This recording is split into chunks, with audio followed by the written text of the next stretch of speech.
I think we can move to another presentation in our English-speaking section. So this time it's going to be me and Father Deacon Konstantin.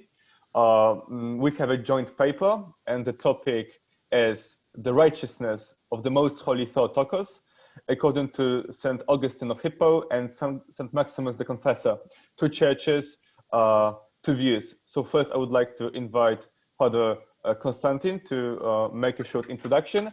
Also this part will be bilingual, so we will, so first I will speak English, then after each part, Father Konstantin will read the Russian part, and then we will change the roles so that both the English and Russian participants can, let's say, hopefully enjoy our paper. So please, Father Konstantin, if I could ask you to take the floor. We can hear you, Father Konstantin. Yes. Thank you very much, Wojciech. Как сказал Wojciech, мы сделаем на двух языках. Title of our report is the righteousness, as I said, the righteousness of the Most Holy Theotokos, according to St. Augustine of Hippo and St. Maximus the Confessor, two churches, two views. As it has been announced, this will be a joint presentation. First it will be me, then Father Konstantin, and we will give a presentation first on the Roman Catholic Mariology, and then Father Konstantin will briefly outline the Orthodox teaching about the Most Holy Theotokos. He will limit himself only to the part that can be taken from the teachings of St. Maximus the Confessor, so that actually later we can compare the two teachings, the Roman Catholic and the Orthodox one. At the end of the report, we will ask each other several already prepared questions, and then we will offer some answers to them. So now I will start my English part, because also I prepared some presentations, so hopefully I could share it. Please let me know if you can see it on the screen. Can you see the presentation? Can anyone see anything? Yes. Okay, very well, thank you. In line with the promise of Father Konstantin, I will now try to present to you the main aspects of the Roman Catholic Mariology, as well as the basic premises of the doctrine of the original sin. My discussion will be first of all devoted to the problem of sinfulness of the human nature after the fall, only to be followed by the reflections on how this very doctrine is directly tied to the Roman Catholic view on the Blessed Virgin. I will finish my presentation by pointing out to the proper place of the Mother of God in the life and theology of the Roman Catholic Church. Following St. Paul the Apostle, both Eastern and Western fathers of the Church have always maintained that our human nature is not received by us in its original pristine form, but rather in a state of fall, resulting from the sin of our first parents, Adam and Eve. The author most responsible for the Western way of understanding the consequence of this unfortunate event is St. Augustine of Hippo, and it is his concept of the original sin which will be later repeated by the majority of the Roman Catholic theologians. First of all, St. Augustine thinks about the original sin in terms of an inheritable guilt present in all humans, descendants of Adam. As St. Augustine writes in his answer to the Pelagians, the one you see on the screen, hopefully you can see it, the original sin is to be understood as the guilt present in us from our origin as something contracted by birth, which makes us all damned before the eyes of God unless we become reborn through the holy baptism. This Augustinian idea of universal guilt arose from his reflection upon a fragment of the letter to the Romans, chapter 5, verse 12. Can you see it? The Romans. Yes. Thank you. Yes. And here you can see that according to the Latin translation of that time, so from the Vulgate of St. Hieronymus, it is said that the sin came into the world through one man, namely through Adam, in which all have sinned. As you can see, the same part is it's differently translated when you take into the account the actual Greek part, the Greek original text. Yet, according to St. Augustine, being the father of all mankind, Adam is seen as embodying and containing in himself all human nature in the moment of his sin, thus making every human person present in Adam and consequently personally responsible for the fall. Later generations of Catholic theologians, such as St. Thomas Aquinas, would slightly alter the explanation given by St. Augustine, yet none of them would reject the basic premise that the original sin is inherited as guilt, preventing us from participating in eternal life. Speaking about the original sin, St. Augustine also discusses its consequences, understood by him in terms of a just penalty rewarded for a crime. These consequences include, first and foremost, being subject to death, to concupiscence, and to weakness in all human powers, such as our intellect and will. The last problem, the weakness of intellect and will, is especially important to our subject, as it involves the question of an actual possibility to choose good and reject evil in the case of people not yet reborn by the Holy Baptism, such as the holy figures of the Old Testament. St. Augustine's answer to this problem is quite radical. Man has freely got rid of the freedom of his will and is thus no more capable of not sinning. As he writes, it came by the freedom of choice that man was with sin, but a penal corruption closely followed thereon, and out of the liberty produced necessity. According to St. Augustine, every person remaining in the state of original sin is therefore doomed to commit personal sins, even if their concrete form, the way one has to sin, is not specified. One may argue that St. Augustine believed in some possibility of doing good in the fallen state, as, for example, he claims that winning over one's weaknesses is achievable with the help of God. Yet, it seems that even if the Augustinian thought allowed for the unbaptized to do some good, it wouldn't change the basic fact of his doctrine, namely that some sort of personal sinfulness must always accompany those participating in the original sin. To sum up, the Roman Catholic view on the original sin involves three basic premises drawn from St. Augustine. First, that the original sin is a guilt possessed by all human beings unless it is cleansed by the Holy Baptism. Second, that one of the consequences of the original sin is the corruption of intellect and will. Third, that this corruption is so serious that by necessity it must result in committing some personal sins. Keeping these chief points in mind, let us now turn to the proper subject of this paper, the teaching on the Blessed Virgin Mary, and let's see how the Augustinian doctrine of original sin influenced the development of the Roman Catholic Mariology. Similarly to the Orthodox Church, Roman Catholics celebrate the Blessed Virgin Mary as free from all sin, in agreement with the centuries-old tradition of both the Eastern and Western Fathers of the Church, including St. Ambrose of Milan or the aforementioned St. Augustine of Hippo. As stated by his testimony, any discussion of sin must exclude the Virgin, as we cannot know what abundance of grace for the total overcoming of sin was conferred upon her, who merited to conceive and bear him in whom there was no sin.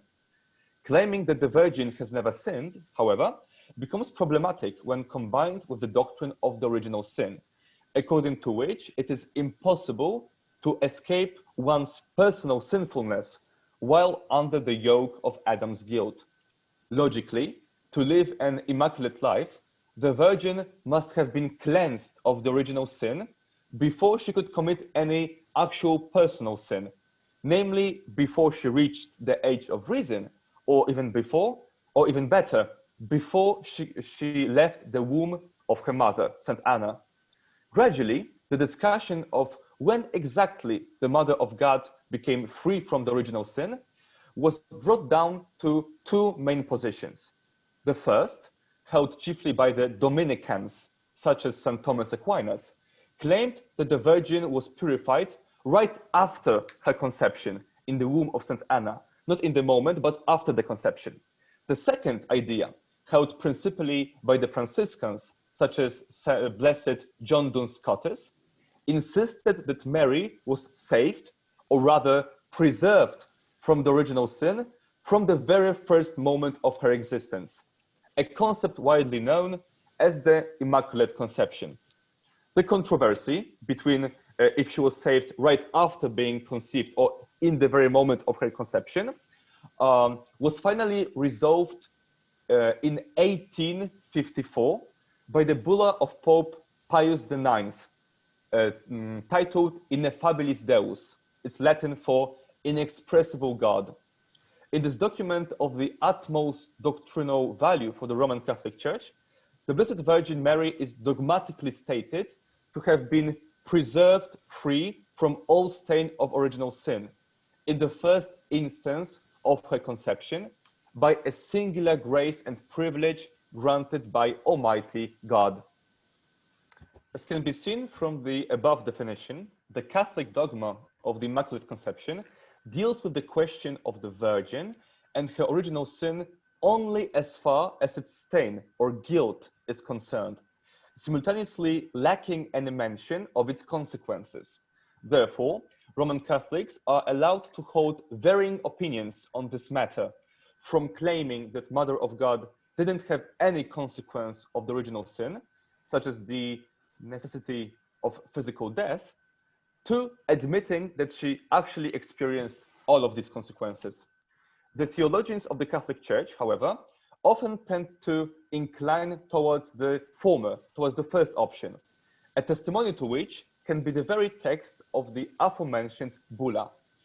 Before giving the dogmatic definition, Pope Pius IX calls the Virgin entirely free, not only from every stain of sin, but also from all corruption of body, soul, and mind, therefore suggesting total perfection and soundness of Mary's human nature.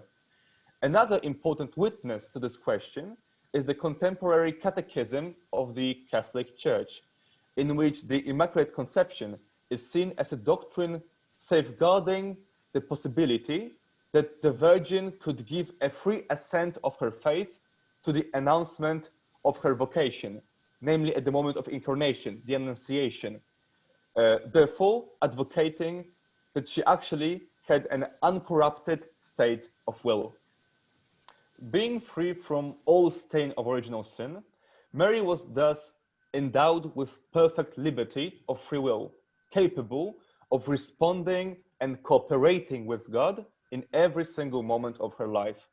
Accordingly, the Virgin appears as a role model for all Christians, constituting a perfect example of what it means to lead a holy life by constantly answering to God's vocation. Moreover, already participating in the renewed, saved, sinless human nature, Mary can be seen as a type, Greek typos, of the Immaculate Church herself. As the fathers of the Second Vatican Council write in the 8th chapter of the dogmatic constitution on the Church, the Mother of God is a type of the Church in the order of faith, charity, and perfect union with Christ. As can be seen, the Roman Catholic Church sees the Mother of God as a human person saved in a specific, privileged way, namely by being preserved from the stain of original and personal sin, from the very first moment of her existence. For the Catholics, however, this does not mean that she becomes somehow distant or remote. Rather, she constitutes a glorious example of what all Christians and the Church herself are destined to be, accepting the purifying grace of the merciful God. Как можно видеть, Римско-католическая церковь рассматривает Богородицу как человеческую личность, спасенную особым, привилегированным образом, а именно сохраненную от пятна первородного греха и личного греха с самого первого момента ее существования. Однако для католиков это не означает, что она становится чем-то далеким от нас. Скорее, она представляет собой великолепный пример того, чем суждено быть всем христианам и самой церкви через принятие очищающей благодати милосердного Бога. Thank you. This was my part, and now I give the floor to Father Konstantin, where he will present us the Orthodox way of looking at the Holy Virgin Mary. Да, благодарю Войчеха. Я начинаю тогда свою часть на русском языке. As already mentioned, since our conference is dedicated to St. Maximus the Confessor, I will focus only on those aspects of the Orthodox teaching about the Most Holy Theotokos, which can be presented through the teaching of this very saint. Undoubtedly, the Most Holy Theotokos is more honorable than cherubim and more glorious beyond compare than the seraphim. With the exception of a few authors, the sanctity of the Most Holy Theotokos has never been in doubt. But at the same time, according to the teachings of the Orthodox Church, the Most Holy Theotokos inherited the ancestral sin. As St. Ignatius Bryanschaninov writes, the Mother of God, by her conception and birth, became a partaker of the original sin and sinful poison, which in the forefathers infected the entire human race. Итак, дальше, обращаясь к преподобному Максиму. So now let's move to the immediate topic of our report. So the first question we have to pose is, how can a sinner be righteous? In his work, The Responses to Fallacious, St. Maximus the Confessor distinguishes between two sins in human nature. And this is this very distinction that can serve as the key to understanding the Orthodox teaching about the Most Holy Theotokos. So St. Maximus writes, because Adam's natural power of free choice was corrupted first, it corrupted nature together with itself, losing the grace of impassibility. And thus, the fall of free choice from the good toward evil became the first and blameworthy sin. The second sin, which came about as a result of the first, was the blameless alteration of nature from incorruptibility to corruption. So St. Maximus connects the concept of the second sin with the passion of human nature. In modern theology, the state is not usually called a sin. It is usually called innocent passions. So let's repeat this. The first sin is what the theologians call corruption of the will. This is the willfulness, the free choice of a person who freely inclines to sin, and this sin is blameworthy. And the second sin is the corruption of nature, the blameless passions, over which a person has no power, for they exist and manifest themselves as if they became a part of our own nature. And this sin is blameless and not condemned by God. Дальше возникает вопрос, почему преподобный Максим называет неукоризненные страсти грехом? So why does then St. Maximus call these blameless passions a sin, if they are blameless? Father Konstantin supposes that he does it in the sense that, first of all, these passions are contrary to the will of God for man. Secondly, the demonic attacks are carried precisely through blameless passions. And this is also a subject described in detail by St. Maximus the Confessor. Если мы теперь обратимся к Пресвятой Богородице, приложим вот это вот учение преподобного Максима к ней. If we apply this teaching to the Most Holy Theotokos, then we will be able to say, first of all, that she was a sinner by nature, through the blameless sin inherited by her. But this sin cannot be reproached, because it does not depend on her will. The will, the gnomic will of the Most Holy Theotokos, was always and completely turned towards God. And therefore, she herself, being a sinner by nature, showed herself before God as someone absolutely sinless, and therefore not having any guilt before God. Следующий вопрос, который нам следует разобрать, это вопрос о The next question we need to look at is the question of the gnomic will. The designation of the gnomic will as an active force in man was also made by St. Maximus. Due to the inheritance of ancestral sin from Adam, the Most Holy Theotokos inherited the corruption of the will. That is, in her as in all of us, both natural and gnomic will acted. Because of the ancestral sin acting in human nature, a man practically cannot help but sin. If so, then, how could the Most Holy Virgin overcome the sin which was in her because of her human nature? Ответ будет простой. The answer to this question is simple. The victory could have been achieved thanks to the gnomic will retaining its freedom. The mechanics of enslaving us by the devil does not consist in direct coercion, but rather in persuading our gnomic will to sin by the means of thoughts. Therefore, we are still free to turn our will away from diabolical persuasion, although this is difficult because of our diabolical encirclement. This freedom, in its utmost expression, makes possible our victory over the devil. However, this victory was never realized in the entire Old Testament history until the Most Holy Theotokos came into the world. According to the teachings of the Orthodox Church, we attribute this exploit to her only. St. Nicholas Kabasilas writes, "The Virgin, being human in exactly the same way as we are, and having nothing more in herself than in comparison with other people, still, as the only one, escaped the common disease." St. Ignatius Branchaninov writes, "The Mother of God, being conceived and born in the sin of the forefathers, prepared herself by means of a chaste and godly life into a vessel of God." What exactly was this exploit? As Bishop Athanasius says, it was the fact that her will and all the powers of the soul were entirely dedicated to God. Чтобы двигаться дальше, определимся с терминами. To move on, let's now define the terms necessary for speaking about this matter. So St. Maximus the Confessor uses concepts such as the logos of nature and the tropos of nature. According to this teaching, our fall does not change the nature itself, because the nature does not correspond to the tropos of its existence, but to the logos hidden in God. St. Maximus writes about it. The logos of human nature consists in the fact that the nature is the soul and the body. The tropos is the order existing in how it naturally acts and is exposed to action.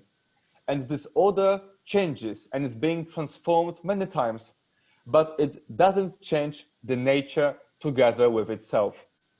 Now I will note that the tropos, this word, means to turn, to have a direction. And this is very close to other concepts such as spirit, wind, Greek pneuma, and Hebrew ruach. But not in the sense of essence, but in the sense of movement, which always has a direction. Tropos is neither essence nor energy, but a way of being. As the fall has manifested, the way our nature exists depends directly on the direction of our will. And in this case of the fall, this direction has simply been missed. And this is also the very main content of the word sin in Greek. It's hamartia, and it simply means missing the target. It is thus the sinful tropos that constitutes almost the entire essence of original sin. And it is precisely this state of human nature that the Most Holy Theotokos inherited. Но мы должны понимать, что хотя изменение тропоса нашей природы и возникло благодаря действию свободной воли человека, но в грех... So we must understand that although the change of the tropos of our nature originated from the action of man's free will, the will itself did not lose its freedom in the fall. In its utmost manifestations, the freedom of the will, the freedom of the corruptic gnomic will can still preserve one's personal freedom, even though this freedom has never been realized in a positive sense. The reason for this lies in the slavery to devil, who does not act through the violation of free will, but rather through the inclinations of the corrupted will by the means of thoughts. And this is exactly the teaching we can find in St. Macarius the Great. However, the time has come and the Most Holy Theotokos was born, who violated this law of sin.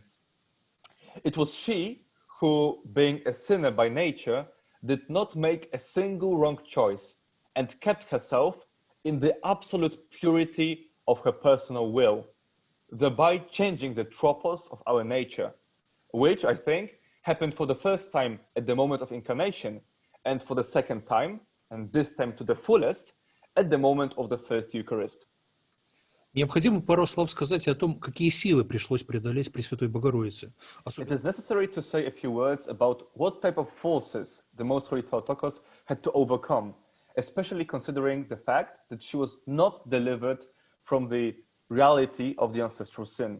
St. Maximus writes that after the fall, the impacts of all heavenly forces, principles, and powers were hidden in the natural passions, and that through these natural passions, every crafty force prompted the will to turn to sin. Moreover, this is the second explanation of why St. Maximus calls the passionate state a sin, namely because of these crafty forces that have clung to the passions of our nature, becoming something like its natural component. Before baptism, every man lives as if he has been covered with the influence of all the principalities and authorities, this is demons, influencing his consciousness through evil thoughts and possessing complete power to engage the human mind. The format of our conference does not allow us to further discuss this topic, yet it is necessary to point out that if the Most Holy Theotokos was similar to us in everything, then she had to also defeat this very power, which is the second essential component of the ancestral sin. Can man defeat this power? Practically not, although there exists one possibility, and this is disobedience to the devil. After all, the devil's mechanism of compulsion remains the same as it used to be in Eden, by means of thoughts. И в заключение отметим, что учение Пресвятой Богородицы очень важно и для православной аскетики. Ведь In conclusion, let us notice that the teaching about the Most Holy Theotokos is very important for the Orthodox asceticism. Indeed, in the victory of the Mother of God lies the anthropological possibility of our victory. The teaching of the Most Holy Theotokos shows us a direct and concrete path to the real deliverance from sin.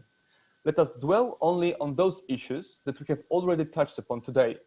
The devil tempts us with thoughts through blameless passions and fear of death. The weapon of his actions are thoughts.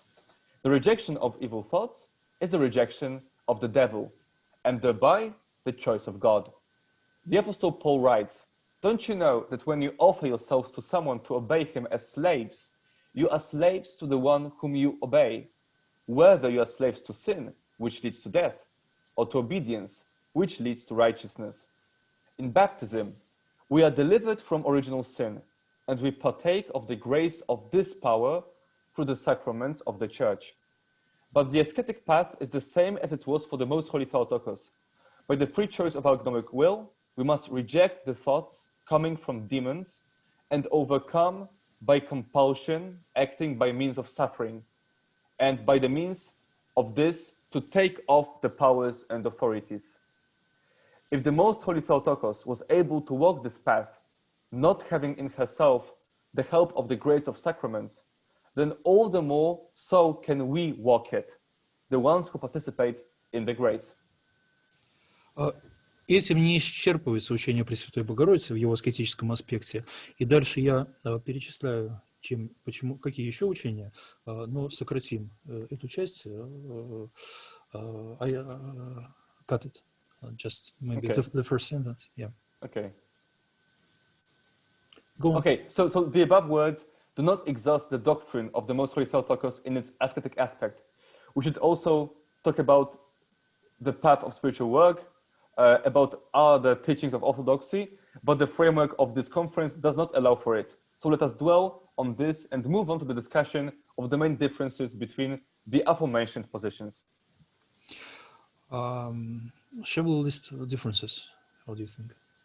So we have an hour, so we can either probably have the differences listed and reduce the questions, or we can move to questions right now. Okay, let's move to questions. So you come first.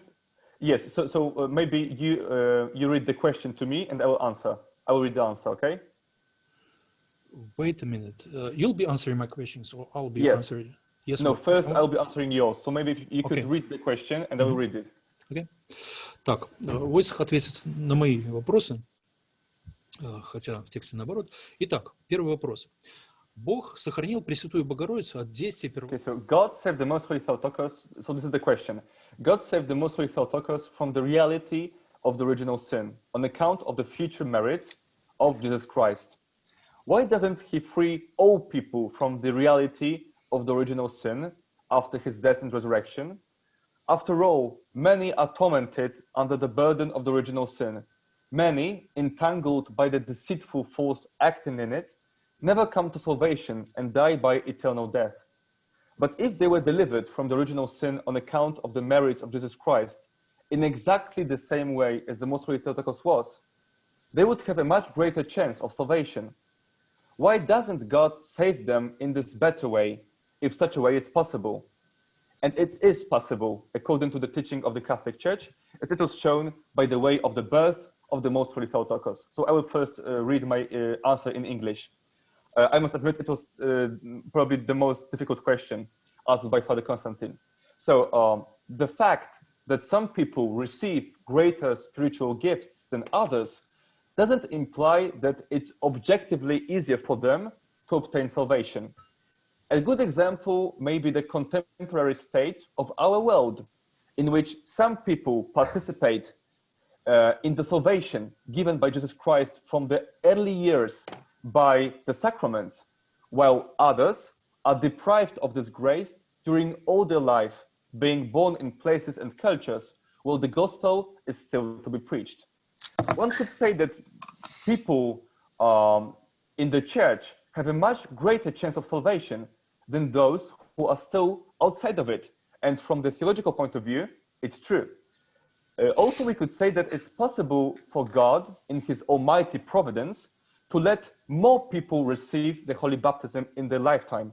Yet he does not do it, rather allowing some people to die without ever hearing about Christ or receiving the sacraments. It is a great mystery, and even in this context, we believe that the merciful God always gives to all what is best for them. Similarly, from the Roman Catholic perspective, the fact that the Blessed Virgin Mary was the only person, apart from her son, to be born without the original sin, does not mean that God stops being merciful to others, but rather that he mysteriously allows for different ways of striving for salvation, namely for the communion with God, which is a common goal for all people. As the Catechism of the Catholic Church teaches, although man can forget God or reject him, he never ceases to call every man to seek him, as to find life and happiness. Ответ Войчеха, и он прокомментировал, что был, пожалуй, самый сложный из вопросов. Yes. And now I think let's make only one more question to me, because I fear we won't have time for your questions. So which one do you think, Father, the second one or the third one? About the free will or about the organic theory of salvation? Maybe about the free Which will one is better. you like? So the second question, if you could ask me. Okay. And it's shorter also. Yes, I think so. So please begin. Окей. Если человек утерял свободу воли в грехопадении Адама, то как же... Yes, this question. So if man lost free will in the fall of Adam, how does the Lord ask Satan, "Have you considered my servant Job? There is no one on earth like him. He is blameless and upright, a man who fears God and shuns evil." After all, then the obvious answer of Satan would be, "He is righteous only because I allowed him to be so." Indeed, if Job were deprived of free will, then Satan would have the power to force him to sin. And then the merit would not belong to Job, but to him, to the enemy of the human race.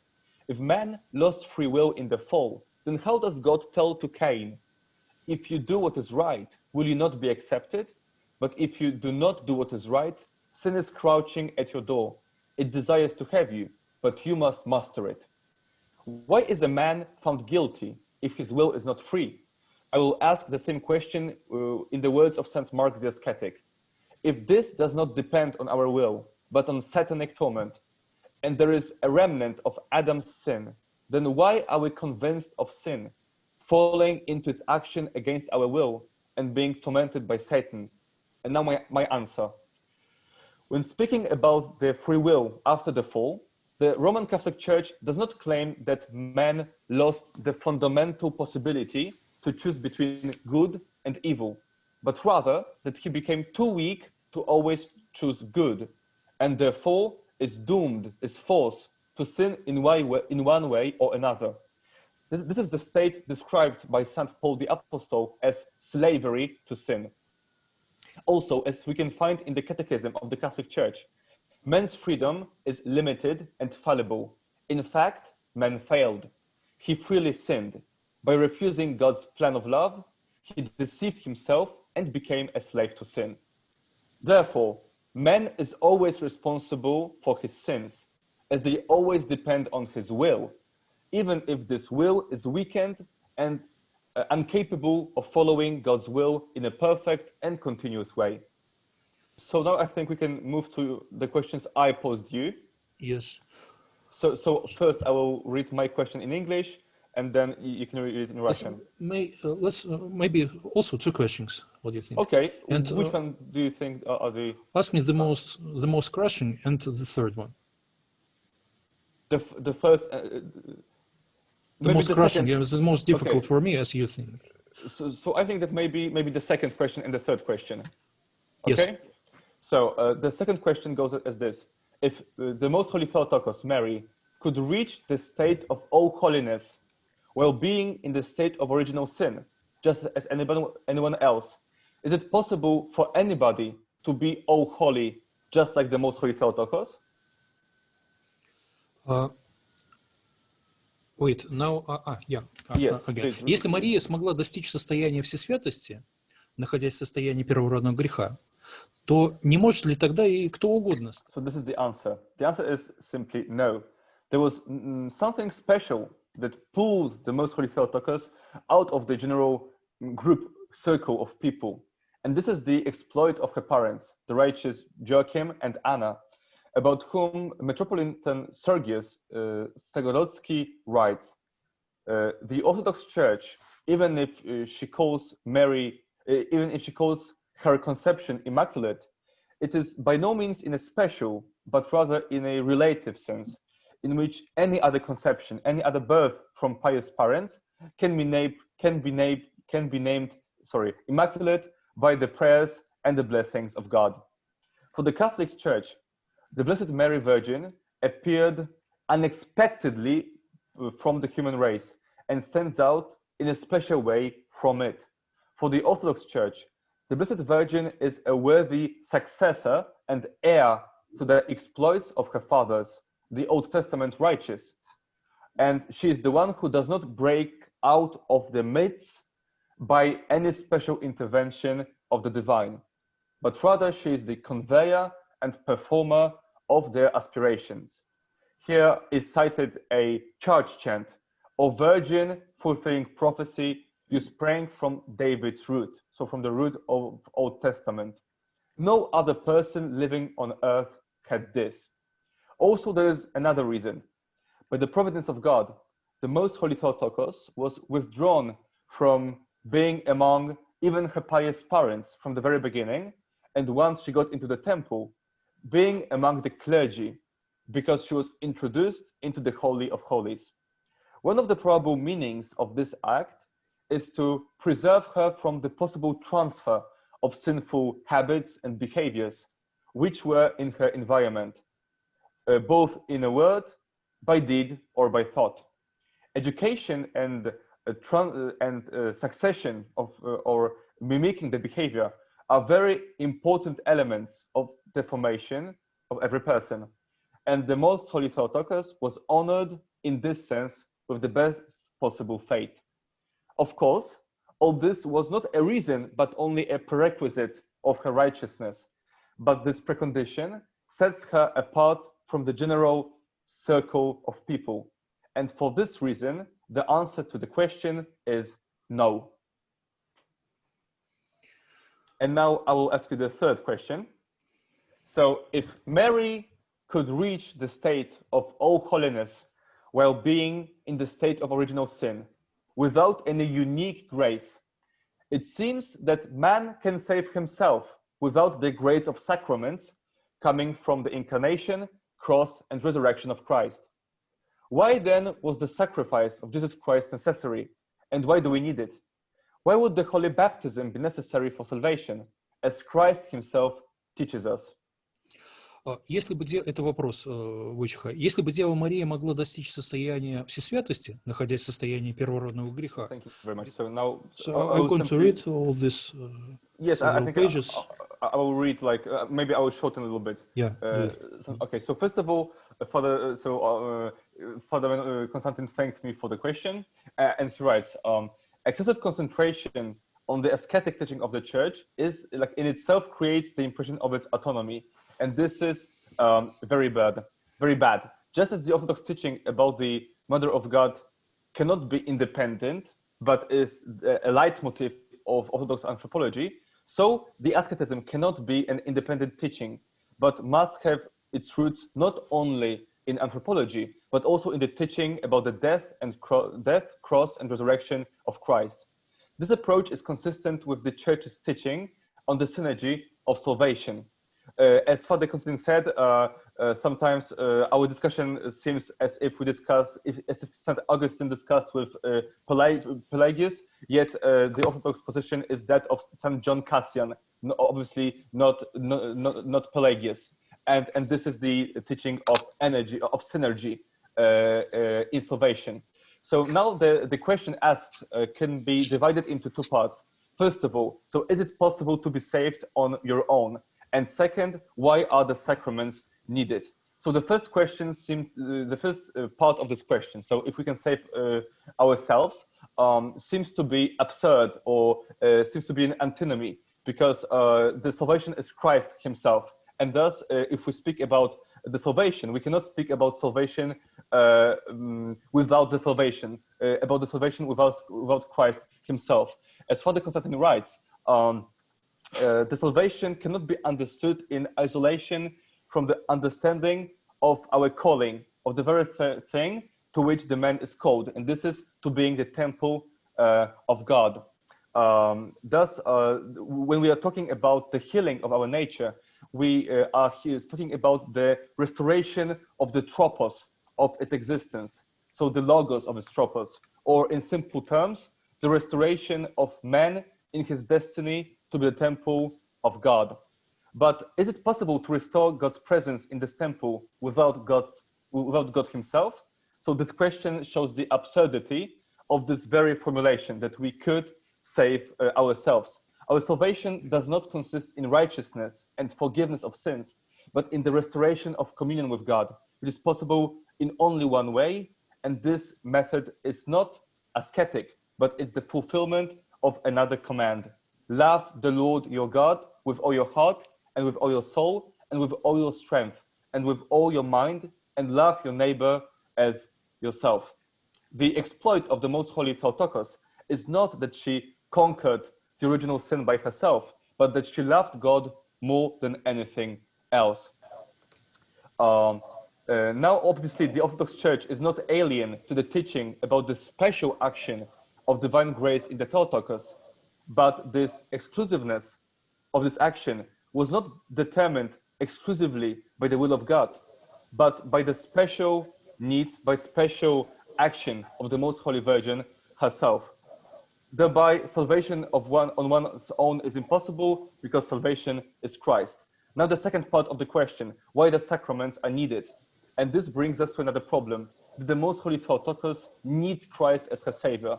And obviously, the Orthodox Church unequivocally answers this question positively, because she herself testifies this, calling God her savior. And Mary said, the soul glorifies the Lord, and my spirit rejoices in God, my Savior. According to Father Constantine, also the incompleteness of her transformation before the day of Pentecost was also indicated by St. John Chrysostom.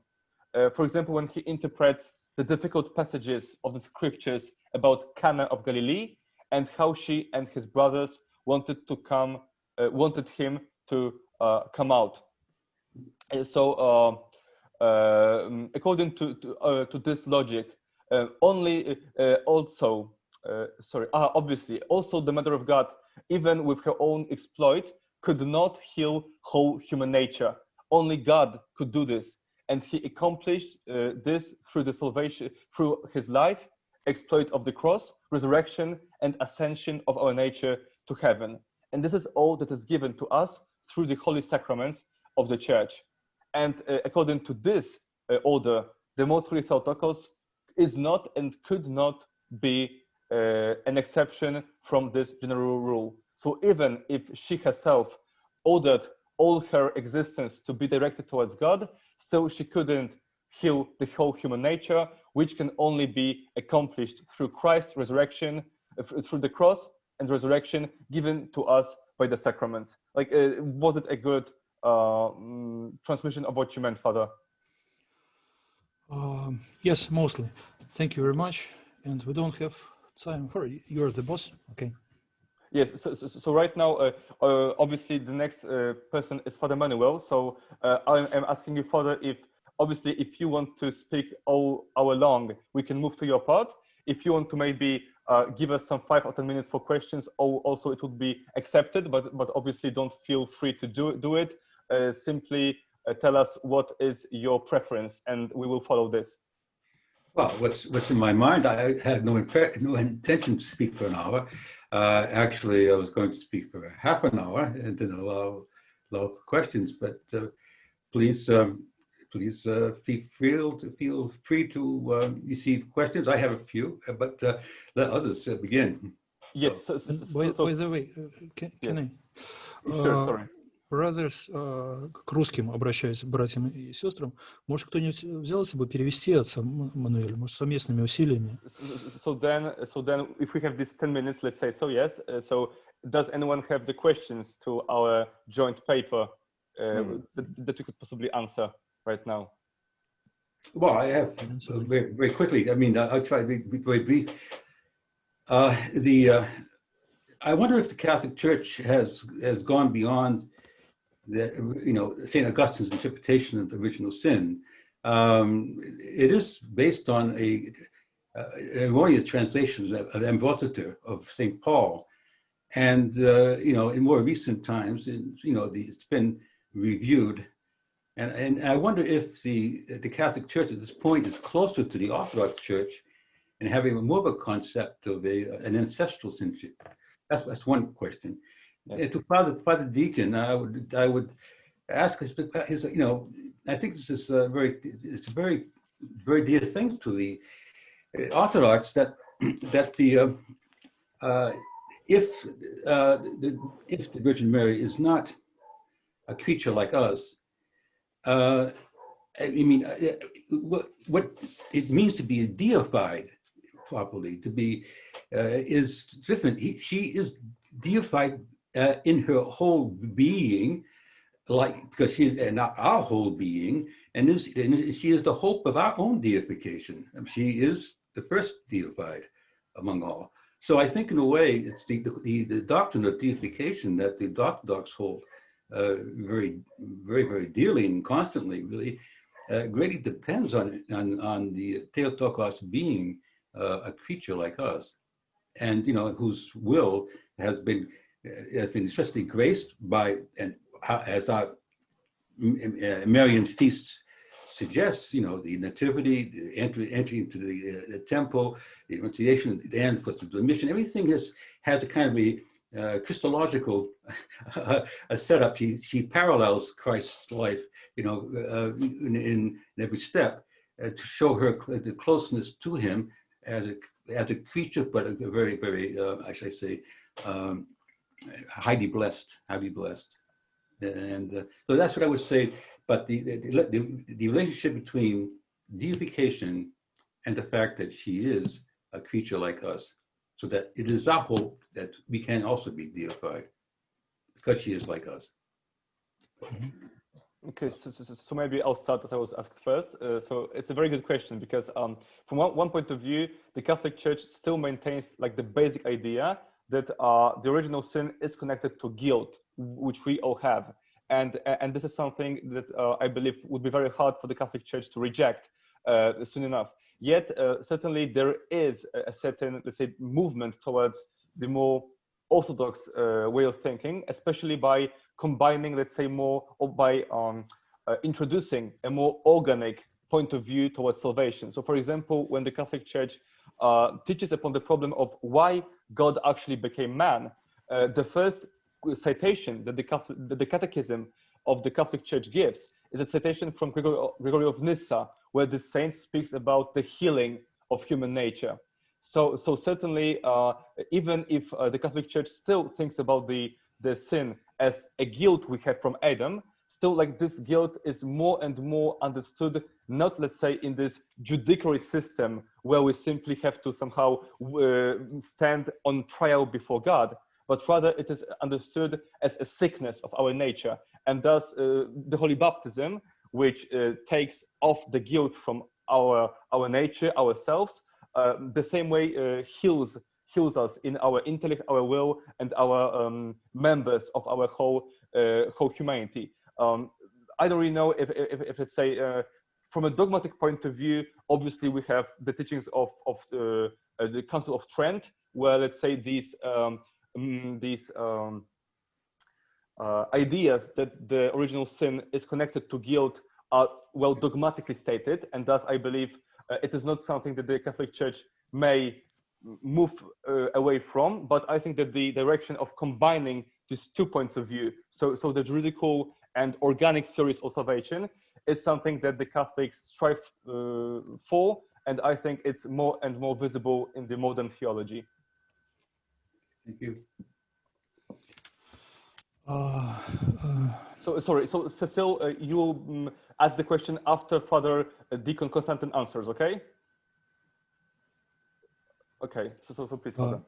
As for a question, Father, of course, if I understood you correctly, her deification, of course, and of course she was special, but the question is, in what way was she special?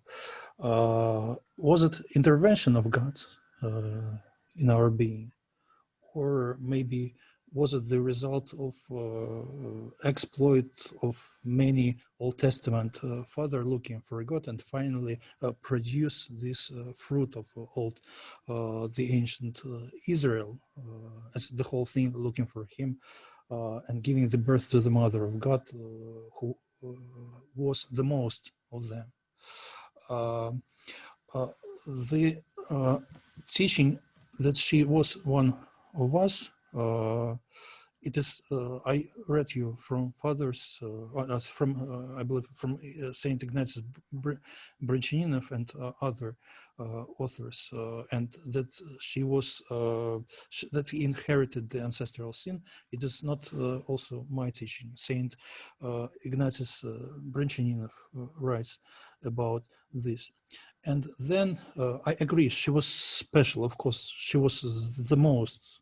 But you see, if she was special by the mere intervention of God, there is no merit for her. It's because it's not something coming for her. She's much more greater and deserves the praise from us if she was the real winner of this horrible thing that happened in the Eden. It will glorify her mightily. Would she be one of us? It would be greater for all of us and for her also. But we were speaking about the free will. If the man lost free will, if the gnomic will is still free, is it free or not? And if it remained free, then there should remain the ultimate possibility, of course, ultimate possibility, almost impossible, but at the utmost point, still possible to win devil. And in this special, in this way, if she did this, if it was her exploit, if she conquered the devil himself, it's not just special, it's something unimaginable happened with her. Because if God made intervention, so what he's got, he can do whatever he wants. The special, of course, it's a miracle, but there are many miracles, and it would be the one of them. But if man, a person, conquered the power of original sin, that's almost unimaginable. And then she would be special. And of course, by this deified. From what point, from where? She could not be deified completely, of course, before the Eucharist, because Christ had to go through the cross and be resurrected. But there was a special, how to say, the connection, because she gave the birth to God. She is the one who gave the birth to God himself. And of course, she was completely changed by this connection. But even before this, and this teaching we find in teachings of Catholic fathers and in teaching of our Orthodox fathers, the grace of God was with her all the time, of course. But Catholic teachers, that they say that it was the special, unusual intervention which changed the way things are. But from, as I understand this, maybe I'm wrong, but according to my understanding, she had the special потребности, как это сказать-то? Preconditions? Needs. She had the special needs, and the way the grace of God acted in her, it was according to her special needs. So she was special, seeking only for God, and nothing else. Nothing else was interested for her.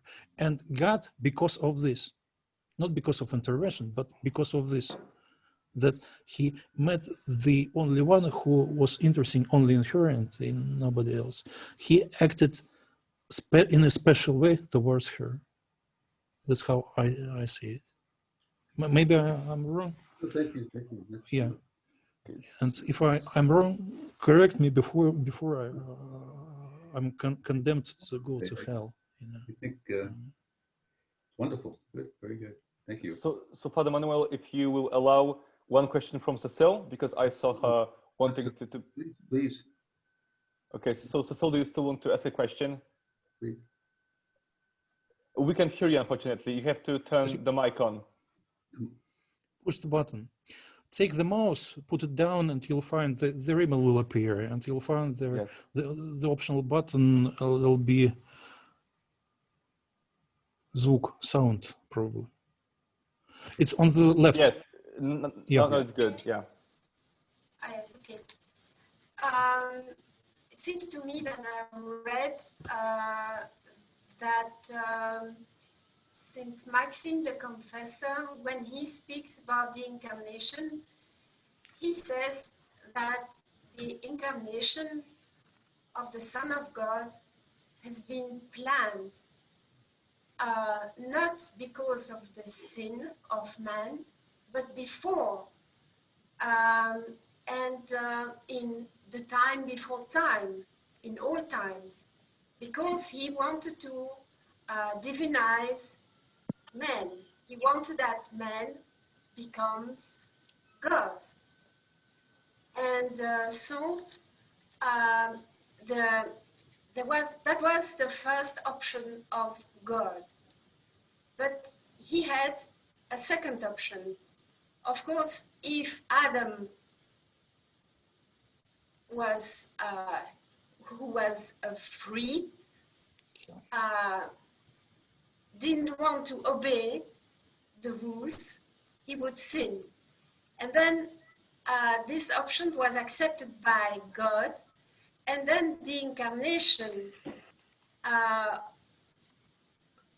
because of the sin, and to have the Son with the second plan of to be the savior of mankind, was a second option, in fact. And my question is, the nature of the Theotokos, the Virgin Mary, it seems to me that she belongs to the first option of God, to divinize mankind. And so he preserved, in fact, Mary from sin because of his first plan. But maybe I didn't understand what Maximus the Confessor said. Thank you. So, Father Konstantin. Did you understand my question? Is the question to whom? To you, Father, I believe, yeah. Yes. Well, from... So sorry, so if I understand right, you, Cecile, are asking about the way how St. Maximus the Confessor sees the role of Mary in the context of the huge plan of God to actually become incarnated, even if Adam didn't sin. Am I right? Yes, yes. Okay. Mm-hmm. Yes, in fact, man was created to be divinized anyway. Mm-hmm. And the fact that Adam was a sinner, it was because of his free will. And it was the second option that God had in mind, of course. And the Savior, in fact, the action of to save humanity was, in fact, a change in the plan of God. And so Mary, because she was, in fact, preserved to be,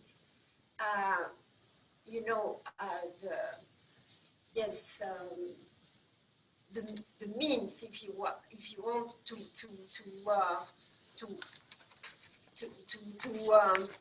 to have the incarnation of the Son of God. Yes, she had to be preserved anyway. But that is my question. Do I understand wrongly the fact that Maximus the Confessor had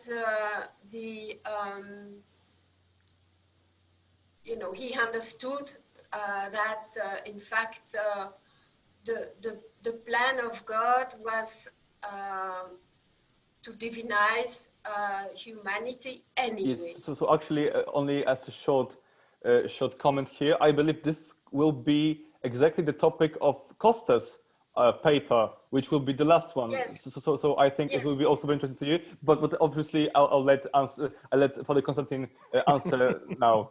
Yeah. Maybe we'll let to answer to Costas. Cecile. Yes. And can I ask you a question? How do you think did the Most Holy Theotokos inherit the ancestral sin, the original sin, or she was freed from this sin of Adam and Eve, from this corruption? No, this is a critical question.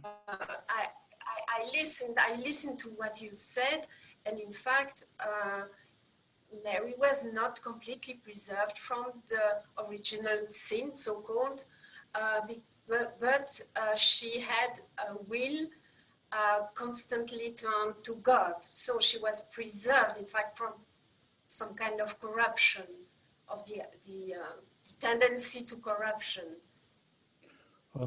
You see, of course, she was preserved, and even we're talking about this when I were talking that she was taken into temple, and there was the purpose to take her into temple, and even in the temple, like, you know, in nowadays in temples, maybe sometime you have to preserve the people you love from, you know, prison and all of this stuff. She was preserved from this too, surprisingly, taken into the Holy of Holies. Of course, she was preserved. But there's still the question, if he inherited the original sin, she had the corruption in herself. If she didn't inherit, as the Catholic Church teaches, it's the most different story. Yes, when you read the book called the Life of the Virgin Mary by Maximus the Confessor, he explains that she was preserved from the start. Yes, by her education and so on. Yeah, exactly. Yeah, and that's our teaching, of course. Even the entrance in the temple explains this all. It was for the preservation, of course. But it was not the чудотворный, как сказать, miraculous way. It was the common way to preserve her. It was not the intervention.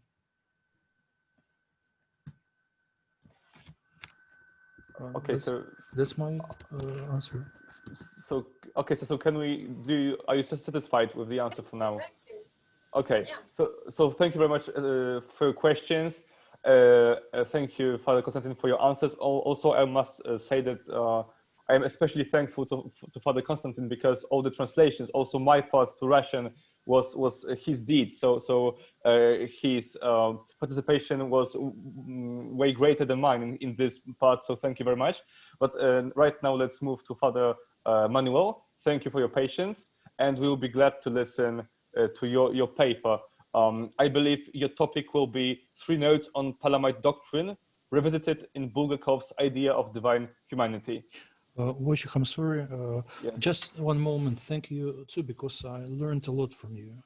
Okay. And many things I would never get to know if not you. Thank you.